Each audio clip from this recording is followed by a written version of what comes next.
Welcome to Legislative Lens, People and Policy. I'm your host, Michelle Badger, and I'm excited to be recording our third episode of this podcast. Today, we are focusing on the Massachusetts state budget process through the House budget process. The state budget isn't just hundreds of pages and countless line items. It's a reflection of our values and priorities of the citizens of the Commonwealth. It shapes the services, investments, and support that touch every corner of our state and districts. In this episode, we're taking a closer look at how the budget process works from the beginning of the process through budget week, which we just finished up on Wednesday, how legislators advocate for their priorities, and what is still left to be done. To help us explore that, I've joined by two incredible colleagues who I've known for a while, who have great stories and perspectives to share as we delve into the complicated process. First, we have Rep. Rita Mendes, who represents Brockton, the city of champions. Rita came to the U.S. at the age of 12 from Brazil. Since then, she's built a life of service in Brockton as a mom, an attorney, a real estate agent, a former city councillor, and now in her second term as state representative, she brings a deep commitment to uplifting her community and ensuring every family has access to opportunity. She was on our Ways and Means this year, and I asked her to come to speak to us about her experiences of being a member of that committee. Thank you for coming, and welcome to the podcast, Rita. Thank you for having me. Thank you. Also joining us is Rep. Kathy LaNatra, who joined us for our first podcast and represents the 12th Plymouth District and is now serving in her fourth term. Kathy's approach is grounded in common sense, practical solutions, and a real understanding of how state policy impacts everyday people. Kathy also served on Ways and Means the last two sessions. Thank you for coming back to the podcast, Kathy. Well, thank you for having me, Michelle. It's always fun to be here with you. So whether you're a policy junkie and curious to find out how this process really works, or just someone listening to understand what a state rep does in regards to budget, you're in the right place. So let's dive in. So again, welcome to the podcast, Kathy and Rita. Our first question I figured we'd start with is, the governor releases her budget in January, which details what she and the executive branch believes they need to fund their work. The budget is sent to the House for review, and then the big questions start when we start laying the groundwork for the whole budget process on the state side. Can you walk us through the budget process once we get to the governor's budget? Sure, I'd be happy to. I'll start, and then Rita can jump in when she would like. So as you said, the governor drops her budget, and we all get an opportunity to go through it and to look. And after the governor drops her budget, we'll start to get a lot of emails from advocates, from our constituents, organizations, and they've also looked through it. And sometimes she's made some major cuts that really affect our constituents, as you've seen this time, and we'll get emails about it. Or mental health this year, right? So she cut a lot of funding towards mental health, and one being Pappas rehabilitation. So we did receive a lot on that. So the House has the opportunities, members of the House, representatives have the opportunity to file earmarks. So after listening to feedback from our constituents and advocates for certain groups, we can put in earmarks to reestablish that funding. And as you know, and Rita knows too, Rita's from a city, we're from towns. Our town administrator, I'm sure your mayor, will request things for our municipalities or our cities too, that we're able to put those earmarks in. So I like to look as H1 when the governor drops it as a recommendation, right? It's not written in stone. And we as House members, as representatives, have an opportunity to either reestablish, or if we think she put too much money into one particular thing, we can make those cuts too and reallocate that money. And as you know, we just had budget week, and we filed our earmarks 2 weeks before our budget week. But Rita she's had probably a different experience than I have. If you want to add to it, right? Yeah, that is a great overall summary of what goes on. But what I find because this is the first time that I'm on Ways and Means, and when you stop and think about it, what it's pretty cool is that the governor herself and her team come before us and then explain the budget to us, why she's making those decisions, why she's making those recommendations. And when you think about it, it's like pretty cool that the governor of Massachusetts coming before us and is just like outlining her budget and explaining her priorities and what she expects and hopes to get seen. And then different departments and agencies will come So that is super important. Just really having that collaboration between the different bodies of legislature and how this process is so complex, but in a way, and we also, even though the governor will be the first one that will come and will present her budget to us on the first hearing, the most important hearing is the last one, which is the public's chance to come and tell us what they hope to see. And that kind of summarizes it all. And the public will, throughout this process, email, call, show up at the State House and ask you to support their amendments and find legislators, representatives, because we started at the House, so representatives that will be willing to sponsor amendments on their behalf.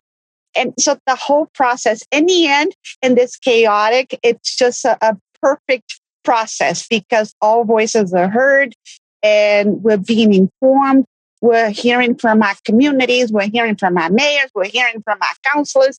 And in the end, somehow it all works. And it's just amazing. I find it fascinating every time. And I always learn so much every single time. Did you find it to be a different experience? So the budget process from start to finish, having been on Ways and Means versus your first term? Oh, absolutely. We had the traveling hearings and we also changed our regulations. So now our hearings are in person because before you could always do it via Zoom, virtual hearings, but now actually are required to show up and attendance is being taken. So there's a more of the legislators actually coming into the different areas. And it was so funny because when it was UMass Amherst, it was 80 miles each way. Yeah. And I was just like, 80 miles? Can you believe? I couldn't believe and then I was on a table with the Western Massachusetts, the representatives from there. They looked at me, they're like, we drive 90 miles to go to the State House, 100 plus miles. Yeah. So we lose perspective because we take for granted we're so close to the State House, very close to Boston. And then when you hear, so it's good to understand where our colleagues are coming from, understand their district, visit their beautiful schools, and then we can advocate for our schools because I've been to beautiful places. So it's so rewarding. It's just so amazing. It just helps us connect with each other. Even when I say 80 miles and they look at me, it's like, that's it. We drive a lot more. I know, and some of their districts are so much bigger than ours, from top to bottom or whatever, depending on who they are. But so you just talked about the hearing process and how during that process, you're trying to determine House priorities and areas of agreement and disagreement with the governor and asking lots of questions. I know I had an opportunity to attend a couple and then obviously listen to all of them. They were great keeping me in the time it took in traffic back and forth, kind of listening to them and making sure that I understood what everyone was sharing. But how early do you start? I guess this question for both of you, preparing for your budget priorities. I know that Kathy alluded to people reaching out as soon as the governor's budget has dropped. Actually, they reach out much sooner now that I've been in a few terms. My town administrators or organizations within the 12th Plymouth will start. I mean, I have some already reaching out for next year. Yeah. They think the first one in, you get it on your list. But it always comes down to priorities. A lot changes within a year, and we will see what next year brings. As you know, this budget was really slim, and it was a pretty tight budget this year. But you learn to what groups really need more, and what towns really need more. So you develop those relationships with those municipalities and those organizations. And I know that Rita and I had some conversations, just about, how she approached kind of prioritizing and her strategy behind getting her, amendments and what kind of how you dealt with that. So I don't know if you want to share some of that with us. Yes. And I must say, I think it comes with experience with Chair LaNatra just stated, because every year I say, I'm going to start prepping very early and get everything ready. And then when it's time to file amendments, they're all going to be draft and ready to go. And I find myself on that Friday, I won't let it go past 4:00, but I'm finding myself still looking at amendments. There's still last minute stuff that people show up and they want you to put it in for. So for some reason, I'm still struggling in that Friday, still working on amendments that should have been done on that Wednesday when our budget drops and allows us the time. So someday I'll be able to say that I start very early and all my stuff worked out and I'm not going crazy on that Friday before the weekend to still put them in. But yes, it's an ongoing process. So until you have that 4:59 on the Friday to put your amendments, there's always some groups, last minute organizations, or somebody is just going to try to get you to file something on their behalf. And then it's always become those last minutes because a lot of times it's very important stuff that didn't make it to the budget. They feel there needs to be an addition money to that line item that was cut by the governor or was cut by the House. So I'm still, maybe I need to learn more how to.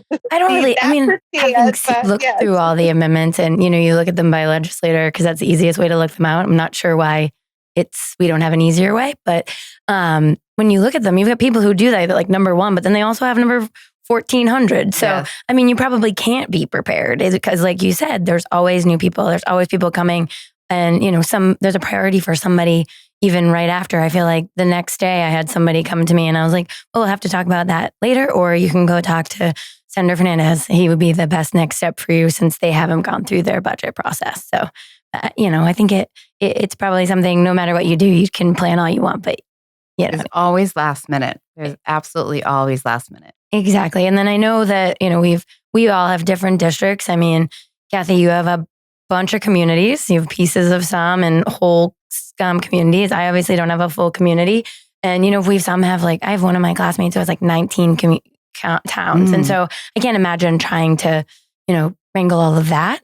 But know that we as a delegate, the Plymouth delegation met, to avoid any duplications because you have people who are reaching out to all of us and, we don't know. And so how do you all make sure, I don't know what the Brockton delegation does to make sure that, there's no overlapping and that resources are, allocated appropriately and that everyone who needs something is hopefully, we're going to try to get them something.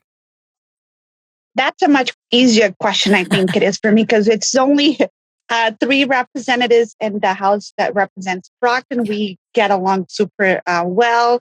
The new representative, Bridget Fluff, was for Jerry Cassidy. She was the chief of staff for Jerry. So she knows the process. It's not like she's new. She still teaches us, at least me, a lot of things because she's been doing this for so long. And then we also have Senator Brady that it shows up everywhere. He's just a phone call away. He's absolutely killer. I have this friendly competition with him that I'm going to beat him and I'm going to show up to more events. And then when I don't see him, it's like, oh, I'm earning some extra points. And then he shows up. Yes, he does. Up, I just give up. You win because he just manages to be everywhere. And we also meet with the mayor at least once a month. And then as it gets closer to the budget to have this special request from the city, we'll do it more. And the mayor is also just a phone call away. So it's easier because I only represent one city, the city of Brockton. I was a councillor at large for 2 terms. So I know everyone. They have my phone number. So they'll reach out. They'll make these asks. So it's our priority is obviously look at our district first and make sure that the needs of our districts is being fulfilled in this budget process. And then we also advocate for statewide things that will obviously benefit our constituents and our residents. But really with the laser focus on your district really helps because otherwise you can lose focus of your people in your community because there's so many statewide important issues as well.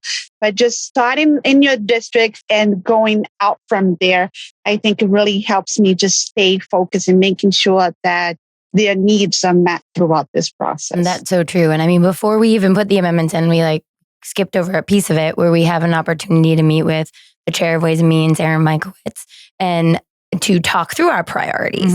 I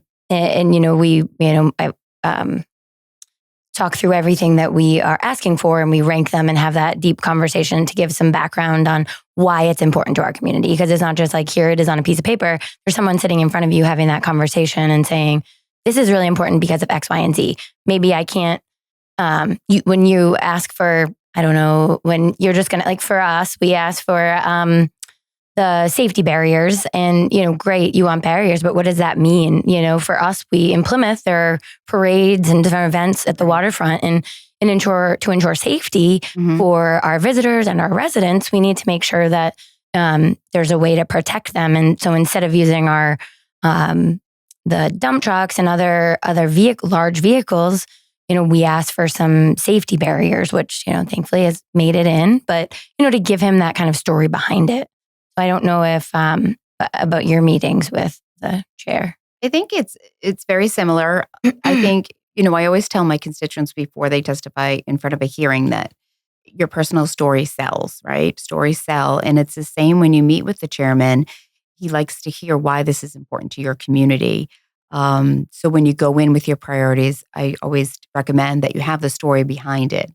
And meeting with, having the relationships as Rita does with her mayor and her fellow colleagues is so important that you don't duplicate. So we all work together when you share a town. I share a few towns, one with Michelle and one with Ken Sweezy, Rep Sweezy. It's important that you work together on every aspect of the town. So you're not duplicating, but there's like 2 bites of the apple. So Plymouth has 2 bites of the apple in the House and has 1 bite of the apple, another bite when we have the senator. So when you work together, you can accomplish more. Yeah, I agree. I always enjoyed the meeting. So this time around, because we always ask, your top 3.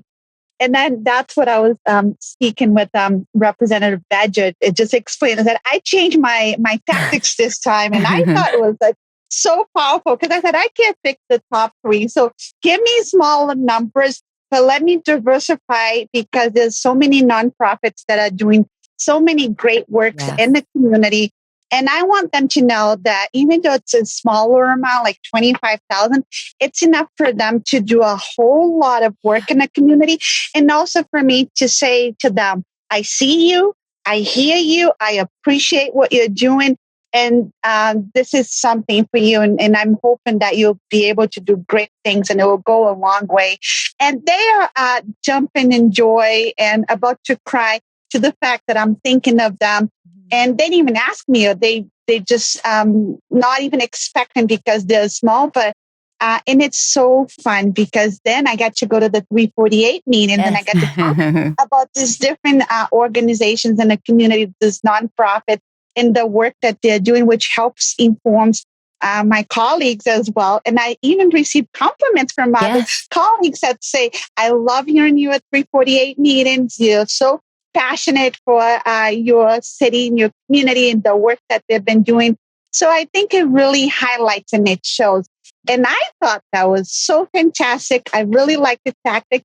And the chair of Ways and Means actually listened to me and did it because people asked, what's your top 3? I said, well, I'm not going to tell them. But I'm like, screwing the system by doing something different. But it worked and it was great. And that's the beauty. They actually listen to you. They actually care about you. And then the 348 meetings, I know we're going to get there, but everybody shows up to just advocate for their communities, whether they're chairs, whether they're in leadership. They still show up and talk about their communities. So it's just so amazing. We learned so much by just showing up to those 348 meetings, which I think I'm jumping ahead. No, I think it's perfect. No, this is perfect. Timing. I think that, I think that 348 was, so we file the amendments and then we have the opportunity to co-sponsor people's amendments. And then we can, during budget week, sign up for any of those 348 meetings, which I went to every single one of them, even though I was only in, I think, 3 of them.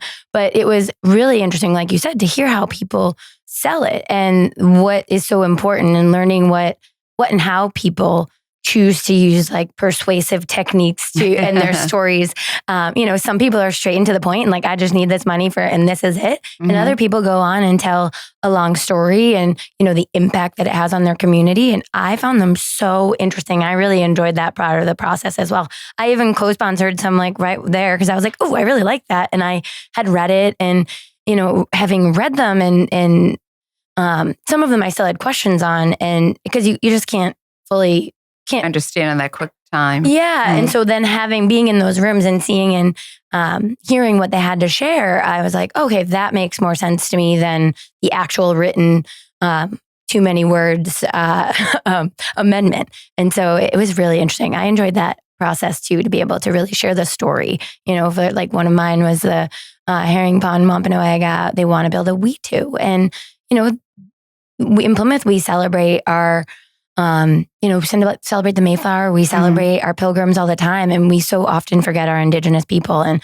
so for me, that was how I kind of explained it both in my meeting with the chair and also in 348. And because it was, to me, that was a story that's so important because we Plymouth's 400 years old. We're not 400 years old. We're much older than that. And they were here before us. And it would be wonderful. And I'm really excited to, hopefully it makes its way through so that we can see how We2 is built. And we can then go there and people in the community and outside our community can really learn about things. So that 348, I really, really did enjoy. How do you, Kathy, your experience with it? So first, let me just say what 348, what the meaning of 348 is. It was traditionally in the room 348, which is a small room beside the chamber with this big oval table, an antique oval table with all these chairs around it. And before, I don't know, Rita, if you experienced this when you first came in, but it wasn't as organized as it is now. So you would be in that room and you would be jockeying for a spot at that table to get the chairman's attention. And sometimes it was with a joke, sometimes it was with this, and it was very exciting. And this session I noticed, and it was last session as well, that you signed up. So you really got to listen to the priorities of your colleagues. And being in the House, as I told you before, is very collegial. Mm-hmm. It's you're all, you may not agree on everything, but you're all in the same boat and you all want the best for your communities. So you get to actually hear what's really important for your colleagues, what's important for their community, which may be so different what's important for your community. But as you said, Michelle, you see that and you co-sponsor things on the spot. You're like, wow, that really will make a difference. And sometimes you get ideas for your community. So this time it was in a larger room, but we'll still keep 348 meeting. It was not in 348. I don't know the room number, 360, I think maybe. I don't know. Right next door. But my experience when I first came in was you had to really jockey for position to get to that table to speak to the chairman. And I relate it to like the stock market, how people are yelling at the stock market. And I found it fascinating. But this time I went to listen to quite a few of the meetings just to hear what my first year colleagues, what was important to them. And I learned a lot, but that's one of my favorite parts of Budget Week. I know it was way more civilized than you described it to me. Like I was expecting this, like, hey, like you said, on the floor. And I was like, wow, this is so civilized. I mean, it was very civilized. I was expecting to like yell. Both like Representative Sylvia and I were both like, we're not really those people who are like, excuse me, get out of my way. But I was like, well, I'll do it for Plymouth. I'll do it.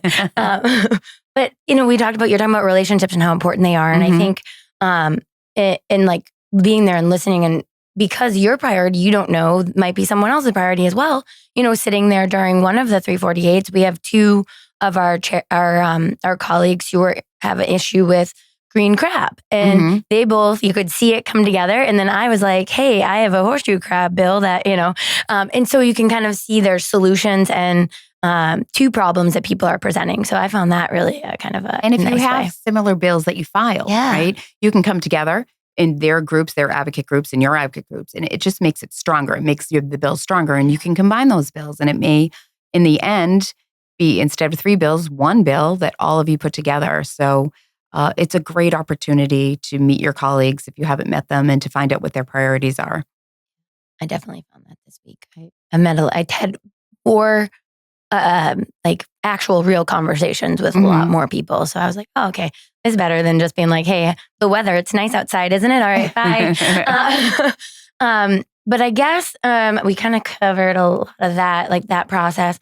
How do you, and we hit on this a little bit, but how do you balance the advocating for local priorities with the broader needs of the Commonwealth? Because, we talk about mental health being cut significantly, but we also have, mental health in our own districts or different things kind of pulling at you. I know I can't read hit on it. I think you both have kind of hit on it a little bit.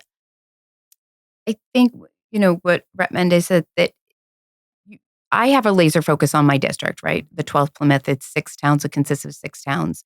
And what really affects them and everyone's budget, especially around our school budgets. We're really, really tight in our municipalities this year. So I focus on that and then I reach out. And it will be like local earmarks that I'll put in, but I do also put in Harbor Health Community Center. So Community Health Center affects my entire community, or the Veterans of America, that affects my entire district. So all 6 towns. So I will branch out to that.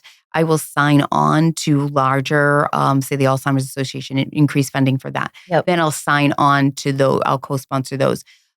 The Boston reps have it a little different than we do. So they usually put in for those larger amounts for larger organizations like the Boys and Girls Club and such. So co-sponsoring those is very important to me. So I'm very particular about what I co-sponsor. And as you said, how many earmarks? It was like 1,400. It was 1,650. Oh my goodness! So that was a lot more than last session. I think the highest it's ever been since like 2012 or something. I think that was a stat. So that's my strategy. I go in with like Rita does with smaller amounts because I have 6 towns. So I can't say that I have like 3 priorities. And luckily, the chairman knows my first year that I went in, this is going to be my strategy. And I've always kept that strategy. And then I branch out from there. Now, sorry, go ahead, Rita. I think it's so important for people from the community, if they are union members or if they're part of this specific organization, to have our own residents, our own constituents to reach out to us and say, this is important. Maybe you should co-sponsor this. Maybe you should take a look at this. I find that so much more helpful because those are our bosses. Those are the people that we are there to really listen to. So, and you find that the unions and nonprofits, the organizations, they've been doing this for some time. So they will have somebody from your district and that will come to the lobby day, to the State House day. Those are going to be the people that are coming to your office and meet with you and then talk to you about their priorities that affects statewide, that are bigger priorities. And those are the ones that I also look at. So you can see that they've been doing this for a while because they understand that we're there to really listen to our community, from the people that reside in our city, in our districts, and are impacted by it. So I think that really makes a huge difference. Advocating, sending out emails, making those calls, showing up at the State House really makes a difference because there's so many different competing priorities, and they're all so important. But if you focus on everything, you focus on nothing. So when you have people from your community reaching out, that seals the deal for me. Same. Rita, I'm going to take that. If you focus on everything, you focus on nothing. I am going to write that and put it on my computer. Thank you for that little quote. I love that. Can I put quote by Rita Mendes? Representative Mendes. I love that. Thank you for that little tip. What do you think is the most common misconception about the budget or the budget process from your constituents? I think it's confusing. Would you agree? I think it's confusing for many. Many will get a lot of feedback from the governor's budget, and you need to relate to them. This isn't the final version. We can make amendments to this, and the House will make amendments, and then the Senate will make amendments, and then we have to go into conference committee, right? So we have the House budget, then we have the Senate budget, and that has to come together, and that's not an easy task at all. So it's a long. I don't think they understand it's the long process of it is, and the original budget does not look like the final version. And there's a lot of changes. I think in my case, a lot of the people that I represent, they're low income. A lot of them don't speak English. It's not their first language. But it's a different experience in a way that not many of them are really following or have any idea what's going on. But they will call me after the fact and say, why was rental assistance cut? We need more money because now they're denying some benefits and I can't get this. And they're blaming the legislator because they're saying you guys cut it. And then I'm like, what? Now we have to go back and start from the whole, after we do all this, this convoluted process and how the debates and everything goes into it, now I have to like describe it from very lay terms at the beginning, how the whole thing came about and how we can assist and find other resources. But then it's terrible that after the fact, we get blamed for everything. We get blamed for they'll always, it's just so much easier to say, oh, it's the legislators. It's probably your friends. They didn't give you this money. We denying you this. We're not doing this because they didn't fund this project. So now we're shutting it down. And they will call after the whole thing. And that happens a bit. And that's just heartbroken. It's just very hard. So no, I think it's that the governor's budget is the end all be all is what I think I hear from a lot of people. They don't really take into account the house piece for, at least that's the emails that I've received. It just seems that, we just do amendments to theirs. It's not a whole budget that is created on the House side. It's not, it's just an interesting perspective. Like the candy tax. Yes. So they automatically think that's something that we've taken and will continue. And I find that to be what I think is the biggest misconception I've seen. And obviously, like what date 122 maybe or something like that. But so now if we take back to your first budget season, what was one thing that you would probably tell your past self on how to kind of change how you kind of looked at the budget process? Would you, or just keep doing it the same way? I do like my strategy. It has worked for me. This is my 7th budget, so it has worked for me. Which I've learned, this is something I learned, but I wish I knew my first budget is it takes a long time. There's a lot of waiting around because there's a lot of, we get consolidated amendments, right? So they're putting hundreds of amendments together. So we wait for that, but to take that opportunity to meet your colleagues and really reach across the aisle, to meet your colleagues across the aisle, because we all work together in developing those relationships because they're very, very important. And with staff too, not just your colleagues in the chamber, but your colleagues' staff. It's very important to know the staff, the chief of staff, the legislative aides, know their name, because they are really what keeps us going, and they're behind the scenes and they're doing so much work. And a lot of time they know more than we do before we do. Yeah. So it's important to keep those relationships and develop those relationships. No, I agree. And that is so true. And you'll find that the Republicans in Massachusetts are so much nicer, because in my first session, my first year, I was talking to them. They're so nice. And I'm like, is it okay to continue to talk to them and to think that they're this nice? Because they're just so amazing. They're really nice people. And you just get so sidetracked about the federal and how ugly it is. But in Massachusetts, you have some really nice, wonderful Republicans that you're just like, wow, you learn so much from them. I find David Vieira knows everything. And you talk to him, he'll give you all the answers. He knows it. He's Portuguese. He can speak my language. He goes to Brockton to the nose of restaurant. I said, you're too nice. You show you're Republican, because they get confused with the federal. In Massachusetts, we really have some cool ones. So I just need to compliment them because they're so amazing. I think it is important to not agree with most of the things that they'll vote on, but we can have wonderful conversations and learn so much from them. And I've already changed my strategy from my first year as a representative and also my now second session. I've changed it. Like I should have just talked to Kathy LaNatra before. Right. It would have saved you all the time.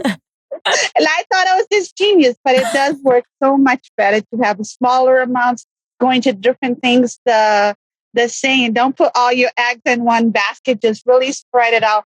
And people really appreciate it. And they understand if you have a crucial need, maybe it's the funding mechanism is not the earmark, but just to try to look for other ways that you can get that project funded. And so.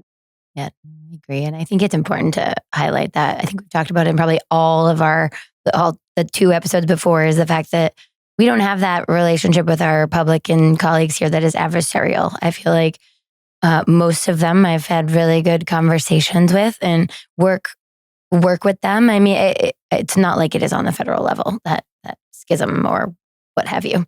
I honestly don't think I would continue this job if it was Right. like on the federal level. That would be I really awful. don't. It would be awful. The relationships are very important. Mm-hmm. You know, I live in a very purple district. It tends to go a little red, and I share some towns with Representative Sweezy, Representative Oral, and we work so well together for our communities here in the Commonwealth.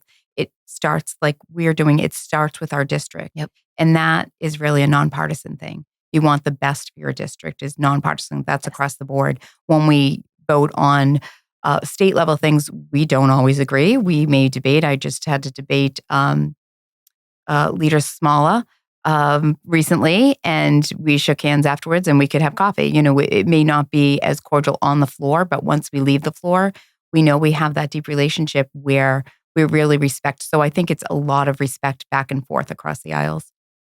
I agree. Have to be that way. So what did you think was different from this year's budget process versus what has been done in other years or your past experience? It was very streamlined, Mm-hmm. very organized, like the 328. Very organized, very streamlined. And we didn't have a lot of money to work with either, right? And we're still very concerned about our federal funding as well. But to have it completed by Wednesday, late afternoon, early evening, I think was a win for all of us. Mm-hmm. It certainly was. I thought it didn't end, the sessions didn't end as late as I was expecting to. We simply passed 9 o'clock. And then on Wednesday, when they released us, it was like, wow, we did it. We got it through. And it wasn't as terrible as we were expecting, but it wasn't as great either. But it was what people needed at the moment. Yes. It was everybody coming together, working together. The debates on the floor was very informative, and it was very different times, but it was great. And the fact, the first time ever that we had the line item for immigration legal defense, not a lot of money, because like you said, we don't have a whole ton of money, a small amount, but it's just a symbolic enough to say to our residents in that community, we hear you, we care, we think this is important. We don't agree what the federal government is doing, how this whole thing is being handled. We can do better. We are doing it better. And this is a recognition that for those who got picked up, maybe there's this small amount of money that will be able to pay for some legal defense for the first time ever. And I think that was huge. It was really listening. The Black and Latino Caucus, we had our meetings too with the chair, and we talked about the importance of that in our communities. So it's very nice when you feel you're being heard by the leadership, by the chairs, and you take the time and you prepare and you have your prepared remarks and you go and you talk to them. And they are actually listening to you, and the budget really reflects our values in that sense, in that way. So I was proud. I was very proud of the budget. I was very proud for what I got to my district. I was very proud statewide and us coming in together to get it done. It was really impressive. So I'm proud to do what we do. And I think our work is very important, and we really take it seriously, and we're trying to do our best in these difficult times, and the budget shows that. So like you said, we finished it on Wednesday night, and we still have a long process to go. We're just in the beginning of all of this. The Senate gets their budget released next week, right? And then their amendments are due, I think, the end of the week, I believe, the 9th, if that's the Friday. And then they have their budget week the week before Memorial Day. Is that correct? I believe so.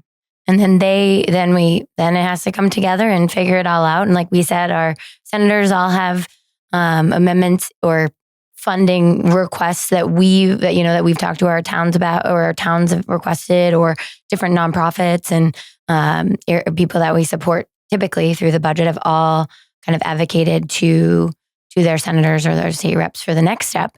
And I think we've already shared kind of, if someone has something that they're interested that they need to that they want to see put in this budget, advocating with your state senator now, And then after that, just making sure you're joining those organizations that are advocacy organizations that, might be able to help you get that funding. Or if there's a topic, and I think I say this at every podcast, if there's a topic you're passionate about, find those groups and those individuals and like-minded people to help really push what you want us to do on the state level. As Rita just said, the budget is a reflection of the values of our state.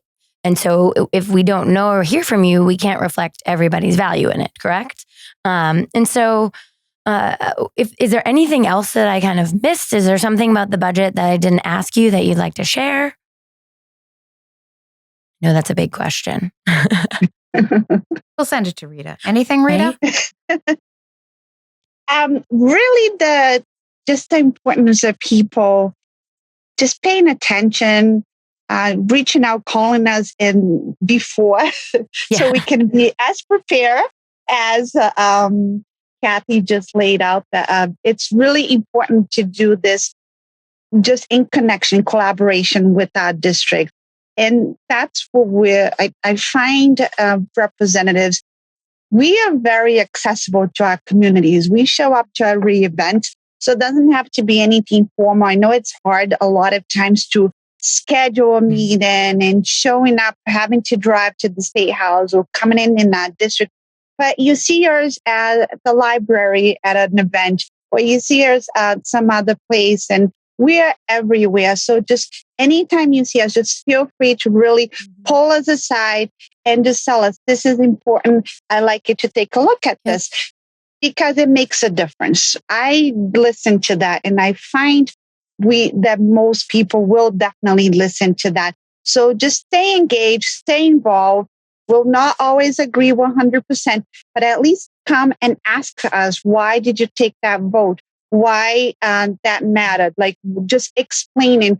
It's easier that way, in just making assumptions, just thinking that we're not listening, that we don't care, and that we're just doing things because without any explanation. Just really reach out to us and say, so why was that? I didn't really agree. I thought it could have been done differently. But it's important to take that time, and things will be handled much, much better, and we'll be able to get much, much more accomplished for our districts. That is such a perfect point. I mean, that hits the nail on the head. Like, it's so important to have those conversations, because sometimes you might vote for something that you're on the surface, you're like, why did you vote against it, or why did you vote for that? But if you have a conversation and you can explain kind of, maybe something's working its way through a committee, or maybe it's a topic that was already taken up, or it's something that maybe isn't constitutional, or there's any number of reasons that isn't being supported, but it's out there for a vote for whatever reason that we had to vote on it. So having those conversations are so important. Thank you for bringing that up, Rita. Yeah, engagement definitely is vital. There were a lot of amendments to the budget that are already bills that are filed. So people will have questions about some of those votes, right? They'll have questions, why did you vote against that? Well, there's an opportunity to have a hearing on that bill, and that opportunity to have the hearing on the bill is in 8 days. And I want to hear what my constituents have to say. Or I want to be at that hearing. I want to actually physically be there or listen online and hear the pros and the cons before I make a decision right here on the floor when I haven't had a chance to read the bill. So that's really important for our constituents to know than just saying a yes or a no in the budget. We want all the information. But as Rep. Badger has said too, if it's important to you, whether it's an amendment for the budget or it's a bill, there is how many, like 7,000 bills, close to 7,000 bills that were filed as well. And we're not intimately aware of each bill or know the intricate or even know of a bill. So if a bill is important to you, please reach out to us so we know that, and we can keep you in the loop of when there is a hearing and give you an opportunity to testify at that hearing, or send in written testimony, or have us speak on your behalf. There's always that opportunity to be engaged. So the more that you reach out to us or your senator, the more informed you'll be, and the more informed it makes our job easier or makes us better legislators. I agree. Well, I'll give you both a huge thank you to Rep. Mendes and Rep. LaNatra for joining me today, and for offering such valuable insights into the House budget process and the important work you're doing for your communities. I'm so grateful to both of you, not just for taking the time today with this podcast, but always answering my questions, your guidance, and all of that. And conversations like this are so important because they help pull back that curtain on what sometimes feels like a really complicated process. It is complicated. And so thank you for helping me and our listeners better understand how the budget comes together and how we are advocating for the needs of our district. So thank you, Kathy and Rita. Thank you. Thank you, Michelle. Great job. Thanks, Rita. Thank you. And I always volunteer anytime. I love this. This is so important. I think it's vital for us to take the time and break down these complicated topics. And this was just amazing. Thank you for having And us. remember, if you focus on everything, you focus on nothing. It's perfect. Rita Mendes. I love it. We're going to make like a big plaque that says that and just like put it on. Yes, we're going to have to find that. It must be one on Etsy. We'll figure it out. But as we move forward through the legislative cycle, there's so many opportunities to engage and advocate and make sure your voice is heard, what budget priorities most matter to you, what policy topics are you curious about, and who would you like to hear from next? Let us know. We're here to help shine a light on the people and policies shaping the life here in the 1st Plymouth District and in Massachusetts. You can follow me on social media, on my Instagram at State Rep Michelle Badger, Facebook, same thing, Blue Sky Rep Michelle Badger, TikTok Badger for Plymouth. Thank you again for tuning in to Legislative Lens, People and Policy. Have a great day, Plymouth.